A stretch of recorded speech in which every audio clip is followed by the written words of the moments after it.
자, 안녕하세요. 반갑습니다. 한겨레일보 종목 클래스 이정열 파트너입니다. 자, 영상 하단 댓글 보시면은 관심 가지고 계신 종목이라든가 아니면은 뭐 가지고 계신 종목들, 궁금하신 사항들 질문도 같이 주시면은 제가 핵심 포인트 딱딱 집어가지고 투자 판단에 참고하실 수 있을 만한 내용들 말씀을 좀 드릴 수 있도록 하겠습니다.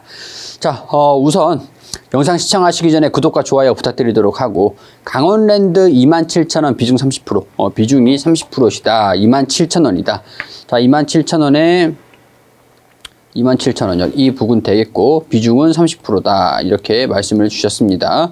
자, 이 종목을 알기 위해서는 우리가 강원랜드, 레저, 카지노, 호텔, 그런 쪽이다라고 보시면 될 것 같죠. 자, 일단 우리가 카지노 산업을 좀 봤을 때, 일단은 상당히 매출이 안정적입니다. 안정적. 일단은 뭐랄까, 경기가 불황일수록 사실 도박 쪽에 손을 대는 사람들이 상당히 좀 많습니다. 아이러니하게도. 돈이 경기 일단 그런 것들 제외하고 카지노 산업이 안정적이었는데, 이게 안정적인 산업이 불황이 된 계기가 있어요. 이게 코로나죠.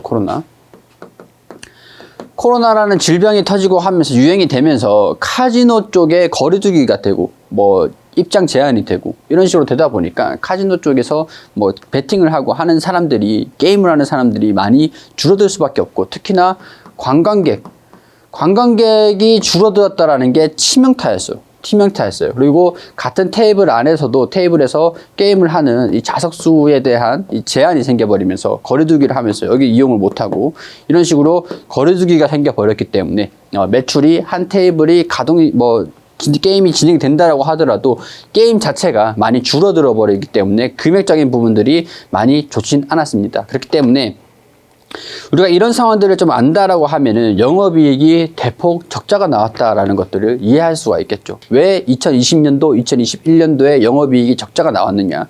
상당히 안정적인 사업인데도 불구하고 영업이익이 적자가 굉장히 심했는데 그게 불과 1분기까지도 진행이 됐습니다. 그 여파가. 당기순이익에서 적자가 나오고 있었던 상황들이었고, 지난 2021년도에 적자를 축소시키는 데는 성공을 했지만 인력을 줄이고 최소한의 그런 불필요한 것들을 제외를 하고 그런 상황에서 인건비를 줄이고 영업이익을 끌어올렸던 것들이지, 사실 베팅을 사람들이 많이 와가지고 관광이 잘 돼가지고 카지노 산업이 잘 돼가지고 영업이익을 축소를 좀 시킨 것, 적자를 축소를 시키는 그런 상황들은 아니었습니다. 자, 근데 이번에 우리가 거리두기가 해제가 됐고, 강원랜드의 관광객들도 조금씩 입국이 되고 있는 상황에서 관광객들의 테이블 내에서도 자리 제한 그런 것도 다 풀리고, 제재에 대한 규제에 대한 부분들도 다 이제 완화가 됐어요. 완화가 되고 이제 매출이랑 영업이익이 올라올 일만 남았다라고 보고 있는 상황들입니다. 지금 오늘 2분기 실적이 발표가 됐는데, 전망치 컨센서스 상에서 봤을 때 661억 원이고 당기순이익이 442억 원 정도 나왔습니다. 근데 여기 봤을 때 영업이익이 699억 원, 소폭 이제 컨센서스 추정치보다 소폭 증가가 됐죠. 699억 원 정도. 전년 동기 대비해서 이맘때쯤에는 적자가 굉장히 좀 심했기 때문에 이게 영업이익률이 증가가 된 건 맞지만 조금 부풀려져 있어요. 영업이익이 적자가 나왔다가 이제는 흑자가 나올 타이밍인데 당연히 이 정도로 나와줘야죠. 근데 사실 추정을 했던 것보다 조금은 더 잘 나왔다, 빠르게 개선되고 있다라는 걸 의미를 한다라고 보시면 됩니다. 같은 기간 매출액도 53%가 늘어났다. 당기순이익도 79% 증가한 375억 원 수준으로 집계됐다. 근데 추정치는 442억 원 수준입니다. 추정치 당기순이익은 다소 예상했던 것보다 낮았다. 근데 사실 저는 영업이익도 중요하고 매출도 잘 됩니다. 우리가 매출과 영업이익 이런 것들을 볼 때는 말이죠, 매출, 이 기업의 판매가 얼마가 됐는지 총 금액, 들어온 금액입니다. 근데 그 들어온 금액에서 세금 빼고 인건비 빼고 제조기업이면은 제조 비용 그런 것들 다 빼고 전력 다 빼고 이렇게 되면 영업이익이 남고, 영업이익에서 금융비용, 뭐 이자 비용 이렇게 다 빼면 순수하게 남는 금액이잖아요. 근데 순수하게 남는 금액이 442억 원으로 추정을 하고 있었는데 그것보다는 조금 낮게 나왔다. 자, 이렇게 보시면 될 것 같고, 뭐 영업이익이라든가 매출, 2분기 매출은 뭐 이 정도면 잘 나왔다라고 보시면 될 것 같아요. 뭐 추정치 예상을 했던 것보다 좀 낮은 상황들이긴 하지만, 근데 이제 이게 끝이 아니잖아요. 이제 2분기에 거리두기가 해제가 되면서 그나마 나온 게 이 정도 수준입니다. 그 짧은 기간 동안 나온 게. 그럼 이제 온전한 매출이 반영이 될 때쯤, 온전한 매출이 반영이 되는 내년이나 내후년도를 봐야겠죠. 지금 일단 주가가 많이 떨어진 이유가, 뭐 이전에 45,900원까지 올라갔었던 이유들이 주가가 좀 실적에 대한 기대감들, 뭐 관광에 대한 부분들, 뭐 이 중국 관광객들 뭐 그런 기대감들이 좀 있었던 상황들이었습니다, 당시에. 그리고 사드 때문에 조금 한한령이 내려오고 막 그런 경우가 좀 있었죠. 관광객 수에 좀 상당히 좀 예민하다, 뭐 그런 것들 좀 보시면 될 것 같고, 그 이후에 한한령 뭐 그런 요인들 때문에 주가가 계속 주종 흐름들을 보여주다가 바닥을 다지고 이제 반등 나오는 모습들을 보여주고 있다라고 보시면 될 것 같아요. 근데 지금 주가가 이전에 45,900원까지 회복을 할 거다라는 것들은, 관광객이 우리나라에 많이 들어와서 이게 수요가 굉장히 좀 많아졌다.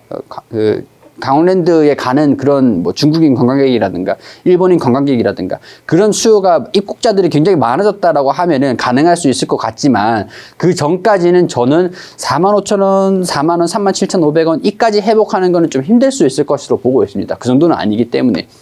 자, 그러면은 목표 주가를 좀 얼마를 잡아야 될까? 지금 주가가 비싼지 안 비싼지, 프리미엄이 얼마 정도 형성이 되어 있는지, 이전에는 얼마가 형성이 됐었는지, 그런 것들을 좀 판단을 해 보셔야겠죠. 자, 영업이익을 봤을 때 이전에 적자가 나오고 있으니까 이게 판단이 잘 안 되죠. 근데 EPS가 이번 연도 1,000원대쯤, 1,000원대를 계산을 해보면은 지금 25,000원, 26,000원 계산을 해볼게요. 26,000원에 1,000원 계산해 보면은 PER이 26배 정도 수준이 나옵니다. 1,000원은 좀 낮았는데 뭐 26배에서 22배 정도 수준으로 왔다 갔다 합니다. 근데 26배 수준이 이게 내년도가 되면은 어떻게 될까? 이걸 보자고요. 지금 26,000원 수준에서 26,000원 수준에서 내년도는 1,600원, 1,700원 계산을 해볼게요. 1,700원. 1,700원 하면 15배 수준. 지금 주가가 싸다라는 걸 의미를 하는 거겠죠. 그리고 이 2024년도쯤에는 영업이익이 이전에 4천억, 5천억 원 기본적으로 좀 나와줬었던 상황들이었기 때문에 4천억, 5천억으로 봐야 되는데 고점을 봐야 된다라고 하면은 5,200억 원 정도 수준에서 1,800원, 1,700원에서 1,800원 왔다 갔다 한다. 그러면은 13배에서 15배, 여기에서 22배까지 그런 여력이 있다라는 거죠. 그렇게 되면은 지금 이 1,800원 수준에서 PER 22배 수준이 얼마냐, 이런 것들을 계산을 해봐야 될 것 같은데, 자, 여기서 한 35,000원 수준이 올 수 있을지는 모르겠는데, 일단은 뭐 1,800원 수준에서 계산을 해보면은 19배 수준들이 되죠. 그러니까 19배, 22배, 높게 잡으면은 이 4만원까지 관광객들 뭐 정상화가 되고, 그 관광객들의 입국자 수가 좀 증가가 되고, 영업이익이 최고로 달성을 할 때, 그때쯤에는 4만원까지는 올 수 있을 것 같다라고 볼 수 있는데, 저는 최소한 35,000원 수준, 35,000원 완전히 내년, 길게 잡으면 내년까지는 35,000원 수준까지 회복할 수 있지 않을까, 그런 생각들이 좀 기업적인 가치를 따지고 봤을 때 보는 거죠. 그렇기 때문에 지금 이 상황에서 주가가 기술적인 부분들로서 주종을 계속 받고 있는 상황들입니다. 자, 여기서 봤을 때 우리가 저항 구간과 지지 구간의 형성을 하기는 좀 할 수가 있겠죠. 28,000원대 여기서 쌍봉을 그리면서 주종을 좀 받았고, 바닥을 형성을 해준 게 23,000원대 이렇게 되고 있으니까, 지금 반등이 나와가지고 27,000원 여기 이 구간을 돌파를 하면은 3만원대 고점을 보시고, 영업이익 회복세가 계속 가팔라지고, 지금 좀 집중을 못 받고 있어요. 소외를 받고 있는 상황들인데, 집중받기 시작하고 되면은 배당도 또 늘리고 막 그렇게 되면은 그 다음에는 35,000원까지, 이게 1차 목표가가 3만원 구간이 될 수 있을 것 같고, 2차 목표가가 35,000원 구간이 될 수 있을 것 같습니다. 자, 나중에 관광객이 입국자 수가 좀 늘어나고 영업이익이 회복하는 것들, 뭐 그런 것들도 같이 보시면서 장기적으로 보시면 좋을 것 같은데, 저는 한 3만원대에서 35,000원 이 구간들, 저점과 고점이라고 봅니다. 추후에. 그렇기 때문에 이 구간에서 3만 원을 돌파를 해줘 버리면은 그 다음은 3만 5천 원 2차 목표가를 잡으시고 원금을 살금살금 대응을 잡으셔가지고 원금을 살금살금 줄이시는 것도 한 가지 방법이 될 수가 있다. 이렇게 설명을 드릴 수 있을 것 같습니다. 자, 뭐 거리두기가 해제가 됐으니까 지속적으로 영업이익이 계속 개선이 되는 그런 모습들을 보여주기는 할 것 같습니다.